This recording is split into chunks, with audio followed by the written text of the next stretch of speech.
When the first Finding Nemo movie came out, Pixar was absolute gold. There was no way that these guys could fail. But now 13 years later, we're getting Finding Dory. Pixar's had a couple stumbles here and there. Some of them have been sequels. Who knows what to expect with this thing? So Finding Dory is brought to us by pretty much the same team that brought us Finding Nemo. Directed by Andrew Stanton, John Lasseter is involved somehow, it's a Pixar movie. And this movie set a little bit of time after Finding Nemo. Essentially, Dory is getting recollections and memories of her family, so she's trying to go and find them off the coast of California. They end up in this Marine Life Institute, and shenanigans, Dory's trying to find her family, Marlin and Nemo are there for the ride. And I didn't really know what to expect with this movie. Like, the trailers didn't really wow me or anything, but it's Finding Nemo, so I'm gonna go watch it. Pixar's had some stumbles. They had a great movie last year, they had a terrible movie last year, and I gotta say, I had a really fun time with Finding Dory. One thing you're pretty much always gonna get with Pixar is amazing animation, and this movie's no exception. When they're going through the ocean looks so great in this movie. Lots of vibrant colors, the water looks really legit, like when they're on the surface of the water and you're just looking at the surface, looks like real water. The comedy in this movie was also really sharp. The first Finding Nemo had a lot of comedy in it, a little bit more dramatic than some of Pixar's other movies. And this movie's also got some drama in it, but the cast really brings the comedy in this movie. Talking about comedy right out the gate, Ellen DeGeneres is the voice of Dory. I was concerned about Dory carrying her own movie because she's great as a side character, just like Jack Sparrow was great as a side character.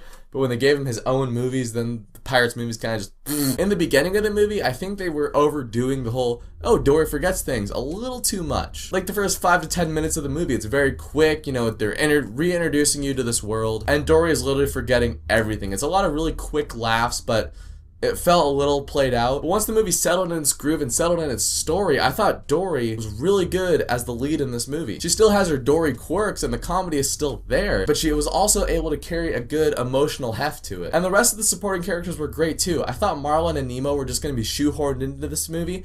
They were given a good amount to do, and it was nice seeing both, especially Nemo, who was just kind of, you know, confined in the tank for the first movie. He's given a lot more to do. He's kind of spreading his wings a little bit more. And some of the situations that Marlin and Nemo get themselves into were really entertaining to watch. But this movie also introduces a ton of new supporting characters. You got a couple whales, a couple seals, you got an octopus named Hank. And Hank was great. He's kind of like that reluctant sidekick, like, I don't want to be here. But as the movie progresses, we warm up to him, he warms up to Dory. And the weird thing with Hank is he only has 7 tentacles. And I thought they were going to explain, like, the reason he only has 7 tentacles, like he lost one in an accident. He's got this really tragic backstory, and that was going to be like the Jesse moment from Toy Story 2. Nothing like that really ever happens with Hank. He doesn't have too much of an emotional heft. That being said, I still really did like Hank. I want to see Hank if they ever do Finding Nemo 3, Finding Hank, Finding Marlin.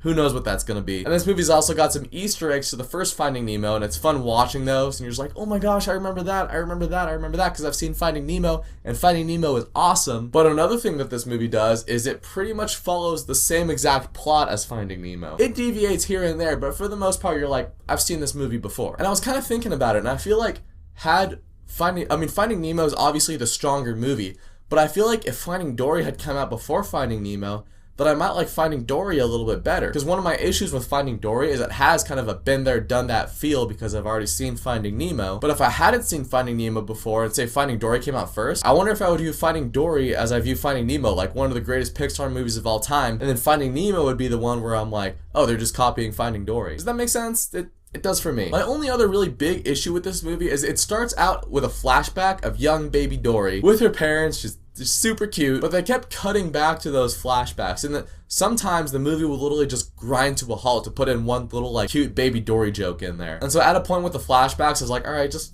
cut it and let's get back to the story. And yeah, some of those flashbacks did advance the plot of the movie, but I feel like that could have been done a lot smoother. Overall though, Finding Dory was a really surprising sequel. A lot better than I thought it was going to be. Not as good as Finding Nemo, that's for sure. But it's definitely a worthy continuation to this series. I want to see a third one. If that happens, hopefully it does. Hopefully we don't have to wait 13 years for it. But until then, let me know what you thought of Finding Dory down in the comments. I think it's one of my favorite movies of the summer so far. So let me know what you thought of it down below, and thank you so much for watching this video. If you liked it, you can click subscribe and check out some of my other videos, and then I'll catch you guys next time.